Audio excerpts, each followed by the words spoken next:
عن سلمان الفارسی رضی اللہ عنہ، حضرت سلمان فارسی رضی اللہ تعالی عنہ سے یہ روایت ہے۔ حضرت سلمان آپ کو معلوم ہے کہ ایران میں پیدا ہوئے، اور ان کے والد جو ہیں وہ آتش کدے کے بڑے ذمہ دار آدمی تھے، لیکن ان کو نفرت پیدا ہوئی کہ یہ آگ ہم خود جلاتے ہیں، ایندھن اس میں نہ ڈالیں تو بجھ جاتی ہے، ہم کیسے اس کے سامنے ہاتھ جوڑ کر کھڑے ہو جائیں اور اس سے دعائیں مانگیں۔ بہرحال اس بنا پر جو بھی چپکرش ہوئی، تو جیسے حضرت ابراہیم علیہ السلام کو ان کے والد نے گھر سے نکال دیا تھا، انہیں بھی گھر سے نکلنا پڑا۔ جیسے حضرت ابراہیم نے پھر ہجرت کی تھی اور وہ عراق سے جو ہے شام کی طرف منتقل ہوئے تھے، تو یہ ایران سے شام کی طرف منتقل ہوئے، وہاں جا کر انہوں نے عیسائیت کا مذہب اختیار کیا، راہبوں کے پاس رہے۔ آخری راہب جس کے پاس تھے زیر تربیت اور تعلیم تھے، تو جب اس کے انتقال کا وقت آیا تو انہوں نے کہا کہ مجھے تو ابھی تشفی نہیں ہوئی پورے طور سے، آپ نے بہت کچھ سکھایا ہے، بہت کچھ سمجھایا ہے، اور میں نے آپ سے بہت کچھ فیض حاصل کیا ہے، لیکن ابھی تو مجھے تشفی نہیں ہوئی، اب آپ کا انتقال ہو رہا ہے، میں آپ کے بعد کس کے پاس جاؤں؟ تب اس نے کہا کہ میرا علم مجھے بتاتا ہے کہ نبی آخر الزمان کا ظہور اب قریب ہے، اور وہ جنوب میں کھجوروں کی سرزمین میں ہوگا، تو تم جاؤ، ٹرائی یور لک، جاؤ دیکھو شاید قسمت تمہیں ان کے قدموں میں پہنچا دے۔ وہ وہاں سے روانہ ہوئے ایک قافلے کے ساتھ، قافلے پر ڈاکوؤں نے حملہ کیا، انہیں پکڑ کر غلام بنا لیا، غلام بنا کر بیچ دیا، لیکن یہ دیکھیے قسمت ان کی کہ مدینے کے یہودی نے خرید لیا، اب مدینے پہنچ گئے۔ اب وہاں خبریں انہیں مل رہی ہیں کہ مکے میں کسی صاحب نے دعویٰ کیا ہے نبوت کا، لیکن ان کے پاؤں میں تو غلامی کی بیڑیاں، یہ مکے تو نہیں جا سکتے۔ تو میں کہا کرتا ہوں کہ یہ اس شخص کی قسمت ہے کہ جیسے ہم کہتے ہیں کہ پیاسا کنویں کے پاس جایا کرتا ہے، کنواں تو پیاسے کے پاس نہیں آتا، لیکن یہاں کیا ہوا، کنواں چل کر پیاسے کے پاس پہنچا ہے۔ محمد الرسول اللہ صلی اللہ علیہ وسلم ہجرت فرما کر مدینے تشریف لے آئے۔ تب انہوں نے اپنے آقا سے ایک روز کچھ تھوڑی سی کھجوریں مانگی، لی اور اجازت طلب کی اور جا کر حضور کی خدمت میں پیش کی، کیونکہ اس نے یہ بتایا تھا راہب نے کہ وہ ہدیہ تو قبول کر لیں گے، صدقات قبول نہیں کریں گے، صدقہ قبول نہیں کریں گے۔ تو اسی امتحان کے لیے جا کر حضور کی خدمت میں وہ کھجوریں پیش کی۔ حضور نے پوچھا کیا ہے، عرض کیا صدقہ، فرمایا نہیں میں صدقہ قبول نہیں کرتا، یہ غربا کا حق ہے، دے دو، تقسیم کرو۔ پھر کچھ عرصے کے بعد پھر کچھ کھجوریں لی ہوں گی اپنے اس آقا سے، پھر پہنچے، پھر جب حضور نے پوچھا کیا ہے، عرض کیا کہ یہ ہدیہ، آپ نے فرمایا ہاں ٹھیک ہے، ہدیہ میں قبول کرتا ہوں۔ تو فوراً قدموں میں گر گئے، ایمان لے آئے۔ اور ان کا معاملہ جو ہے یہ بھی جان لیجئے کہ یہ فقراء صحابہ میں سے تھے جو کوئی کام نہیں کرتے تھے، ہمہ وقت حضور کے ساتھ رہنا، اور اس اعتبار سے حضور نے ان کے بارے میں یہ بھی کہا ہے کہ سلمان و منا من اہل البیت، سلمان جو ہے وہ ہمارے اہل بیت میں شامل ہے رضی اللہ تعالی عنہ۔ ان کی روایت ہے قال خطبنا رسول اللہ صلی اللہ علیہ وسلم، وہ فرماتے ہیں کہ ہمیں خطبہ ارشاد فرمایا نبی اکرم صلی اللہ علیہ وسلم نے شعبان کے آخری دن، فقال، اور فرمایا یا ایھا الناس، اے لوگو، قد اظلکم شہر عظیم، تم پر ایک عظمتوں والا مہینہ سایہ فگن ہو گیا ہے۔ ظل کہتے ہیں سائے کو، اظلکم تم پر سایہ فگن ہو گیا ہے، ایک بہت عظمتوں والا مہینہ۔ اب دیکھیے یہ وہی ہے بات جو انگریزی کے محاورے میں ہے کہ coming events cast their shadows before, آنے والے واقعات کا ایک سایہ سا پہلے سے پڑ جاتا ہے۔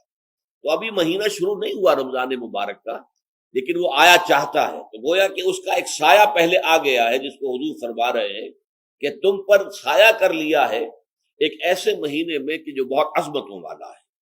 شہر مبارک، وہ مہینہ بہت برکتوں والا ہے۔ شہر فیہ لیلۃ خیر من الف شہر، یہ وہ مہینہ ہے کہ جس میں ایک رات وہ بھی ہے کہ جو 1000 مہینوں سے افضل ہے۔ اور یہ ظاہر بات ہے قرآن مجید کی صورت ہے مکمل، انا انزلناہ فی لیلۃ القدر وما ادراک ما لیلۃ القدر لیلۃ القدر خیر من الف شہر، اس کی طرف اشارہ ہے۔ اب اس کے بعد جو جملہ ہے جعل اللہ صیامہ فریضۃ، اللہ نے اس مہینے کا روزہ رکھنا فرض قرار دے دیا ہے۔ وقیام لیلہ، ایک تو قیام اللیل کے لفظ پر غور کیجیے، اور اس کی راتوں کے دوران کھڑے رہنے کو تطوعاً، آزاد مرضی پر چھوڑ دیا ہے۔ تو گویا کہ اس رمضان مبارک کے دو پروگرام ہیں، ایک پروگرام دن سے متعلق ہے وہ ہے روزہ، اور ایک قیام رات سے متعلق ہے اور وہ ہے قیام اللیل۔ دن کا پروگرام فرض ہے، رات کا پروگرام فرض نہیں ہے، لیکن ایک طرح کی تشویق اور ترغیب، اس کے لیے جو ہے تحریص یہ موجود ہے۔ ورنہ تو یہ ہے کہ ہر رات جو ہے اس میں تہجد آپ پڑھیں، رات کو کھڑے رہے، وہ اللہ تعالیٰ کو بہت پسندیدہ ہے۔ تہجد حضور کے لیے تو فرض کے درجے میں رہی ہے، لیکن عام مسلمانوں پر فرض نہیں ہے۔ البتہ جو کوئی کر سکے ان کے لیے یقیناً بہت اعلیٰ مراتب ہے، بہت اونچے درجات ہیں، وہ تو کسی بھی شب پورے سال آپ کریں، لیکن اس کے لیے خاص طور پر چونکہ اہتمام کیا گیا، لہذا جعلہ کا جو فعل ہے اس کے مفعول میں جہاں یہ شامل ہے، نمبر ایک جعل اللہ صیامہ فریضۃ، روزہ رکھنا فرض قرار دے دیا، اور اس کی راتوں کو کھڑے رہنا یہ تمہاری مرضی پر چھوڑ دیا، اسے فرض نہیں کیا۔ بس اس تمہید کے بعد اب میں شروع کروں گا استقبال رمضان کے ضمن میں روزے کی حکمتیں کیا ہیں، اس کے احکام کیا ہیں۔ نمبر ایک، شریعت محمدی میں روزے کی تدریجی فرضیت، یہ جو تمہیدی مضمون ہے اس ضمن میں وہ بہت اہم ہے۔ پہلی بات یہ جان لیجئے کہ اہل عرب جو ہے، قریش بھی، اہل مکہ اور قریش کے تابع بقیہ تمام بنی اسماعیل بھی، اور ان کے تابع جو بھی عرب میں دوسرے قبیلوں کے لوگ تھے کہ جو عربی تھے اور مشرک تھے، وہ سب اس کے اندر مراد ہیں۔ تو فرمایا گیا کہ ان لوگوں میں روزے کی عبادت معروف نہیں تھی۔ یا تو یہ ہے کہ حضرت ابراہیم علیہ السلام کے زمانے میں روزے کی عبادت تھی ہی نہیں، کیونکہ یہ لوگ اپنے قول کے مطابق ملت ابراہیم پر تھے، لیکن یہ ہے کہ بہرحال روزے کی عبادت سے ناآشنا تھے۔ کیا وجہ ہے یہ ہم نہیں جانتے۔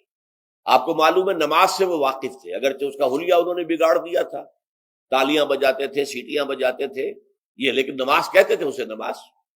طواف سے وہ واقف تھے، اگرچہ اس کے ضمن میں اتنی گھناؤنی حرکت بھی کی تھی کہ مرد اور عورتیں وہ بالکل برہنہ ہو کر طواف کرتے تھے، تو اسے بہت فضیلت والی بات سمجھتے تھے، بہت خدا رسیدگی کی بات سمجھتے تھے کہ کامل برہنہ ہو کر طواف کیا جائے، لیکن بہرحال طواف تھا۔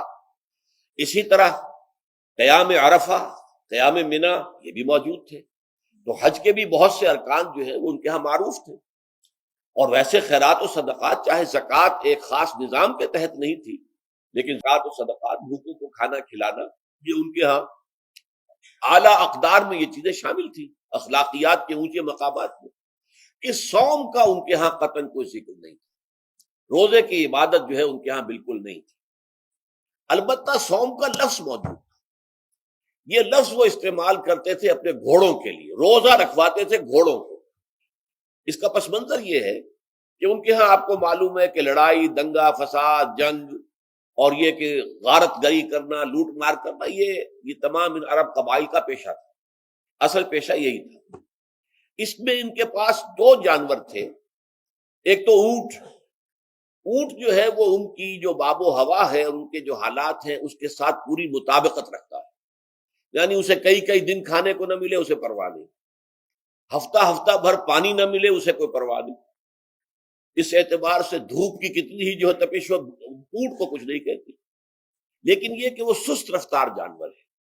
لڑائی کے لیے، جنگ کے لیے، خاص طور پر غارت گری جہاں کرنی ہو، جہاں جا کر گویا کہ ڈاکہ مارنا، پھر دوڑنا ہے، بھاگنا ہے، واپس جانا ہے، تو انہیں گھوڑے کی ضرورت ہوتی تھی جو سریع الرفتار ہے، لیکن گھوڑے میں یہ اوصاف نہیں تھے۔ وہ بھوک کو برداشت نہیں کر سکتا، مزمحل ہو جائے گا، وہ پیاس کو برداشت نہیں کر سکتا، مزمحل ہو جائے گا، وہ دھوپ کو برداشت نہیں کر سکتا، مزمحل ہو جائے گا، اور اگر یہ گھوڑا مزمحل ہو جائے تو سوار کا کیا حشر ہوگا، وہ آپ اسے اندازہ کر لیجئے کہ اصل میں تو پھر ہلاکت سوار کی ہوگی۔ اس لیے وہ اسے تیار کرتے تھے جنگ کی صعوبتوں کو برداشت کرنے کے لیے۔ اس کا دانہ پانی بند کر دیا، اور اس کا منہ جو ہے وہ عرب بدو جو ہوتا تھا خود تو اپنا چہرہ اور سر لپیٹ لیتا تھا کپڑے کے اندر، جب وہ چلتی تھی ان کے ہاں باد سموم، تیز آگ جیسی ہوا جو ہے جس کے اندر ریت کے ذرات بھی ایسے ہوتے تھے گویا کہ کسی بھاڑ کی جو ہے اس کے اندر کی ریت جو ہے وہ چلی آ رہی ہے، تو گھوڑے کا رخ ادھر کر کے کھڑے کر دیتے تھے اس کو، خود اپنے منہ پر ڈاٹا باٹا باندھا ہوا اپنی حفاظت کے لیے، تاکہ اس کے اندر دھوپ کی سختی برداشت کرنے کی عادت پیدا ہو۔ پیاس کی برداشت کرنے کی عادت پیدا ہو جائے، بھوک کو برداشت کرنے کی، اس کو کہتے تھے صوم۔ صوم کے لفظی معنی رک جانا۔ اب یہ کھانے پینے سے رکا ہوا ہے، اور یہ دھوپ کی سختیاں برداشت کرنے کے لیے دھوپ کے اندر، اور وہ جو آتی تھی وہاں پہ باد سموم، اس کے اندر بھی اس کا سامنا کرنے کے لیے تیار ہے۔ تو یہ پس منظر ہے روزے کا لغوی اعتبار سے، اور یہ کہ اہل عرب جو ہے پرانے وہ اس عبادت سے ناواقف تھے، لہٰذا ہمیں پورے مکی قرآن میں اس کا کہیں ذکر نہیں ملتا۔ البتہ مدینے میں جب حضور تشریف لائے اور صحابہ کرام ہجرت کے بعد، تو یہاں آپ نے دیکھا کہ یہودی جو ہے وہ روزہ رکھتے ہیں یوم عاشورہ کا، 10 محرم کا۔ تو حضور نے دریافت کیا کہ یہ تم 10 محرم کو روزہ کیوں رکھتے ہو؟ تو انہوں نے کہا کہ یہ دن ہماری نجات کا دن ہے۔ 10 محرم کو اللہ تعالیٰ نے فرعون کو غرق کیا تھا اور ہمیں نجات دی تھی اس کے ظلم و ستم سے، تو شکرانے کے طور پر ہم روزہ رکھتے ہیں۔ تو حضور نے فرمایا کہ موسیٰ کے تو پھر ہم تم سے زیادہ حقدار ہیں، ہم موسیٰ کو مانتے ہیں علیہ الصلوۃ والسلام، ان کی عزت کرتے ہیں، قدر کرتے ہیں، تو ہم بھی روزہ رکھیں گے۔ تو آپ نے صحابہ کو حکم دیا کہ عاشورہ کا روزہ رکھا جائے۔ پھر کچھ عرصے کے بعد اللہ تعالیٰ کی طرف سے حکم آ گیا، اور یہ حکم جو ہے اس رکوع کی پہلی آیت کے اندر ہے، یا ایھا الذین آمنوا کتب علیکم الصیام کما کتب علی الذین من قبلکم لعلکم تتقون۔ لیکن جیسا کہ میں بعد میں بتاؤں گا، یہ حکم صوم رمضان کا نہیں ہے، بلکہ یہ کہ اللہ کے حکم سے پہلے 3 دن کے روزے فرض کیے گئے۔ ہر مہینے کی 13ویں، 14ویں اور 15ویں تاریخ کو روزہ رکھو۔ اس میں بڑی حکمت تھی، کیونکہ یہ عرب عادی نہیں تھے روزے کے، تو انہیں تدریجاً خو کر کرنا تھا۔ ظاہر بات ہے کہ 30 دن جو ہے وہ تو ایک بڑی مدت ہے، اور ظاہر بات ہے کہ مئی کا مہینہ بھی آ جائے گا، اس میں جون بھی آئے گا، جولائی بھی آئے گا، قیامت خیز مہینے آ جائیں گے، تو بڑی ہمت جواب دے جائے گی۔ تو پہلے روزہ ہر مہینے 3 روزے رکھنے کی ان کو مشق کرائی جائے تاکہ یہ عادی ہو۔ یہ 3 روزے اگر مئی میں بھی آ گئے، جون میں بھی آ گئے، تب بھی ٹھیک ہے، اس کو انسان 3 دن کی تو مشقت برداشت کر سکتا ہے۔ تو پہلے یہ کیا گیا، لیکن اس کے ضمن میں یہ حکم دے دیا گیا، اس کو کہتے ہیں وجوب علی التخییر، یہ اختیار دے دیا گیا کہ یہ 3 روزے تم پر واجب کیے جا رہے ہیں، لیکن یہ کہ اگر تم یہ روزے نہ رکھو تو تم فدیہ دے سکتے ہو، 1 مسکین کو کھانا کھلانا صبح و شام۔ یہ ہے وجوب علی التخییر۔ دوسری رعایت یہ دی گئی کہ اگر کوئی شخص ان 3 تاریخوں میں بیمار ہو یا سفر پر ہو تو وہ تعداد دوسرے دنوں میں پوری کر لے۔ یہ ہے گویا کہ سب سے پہلا حکم جو دیا گیا ہے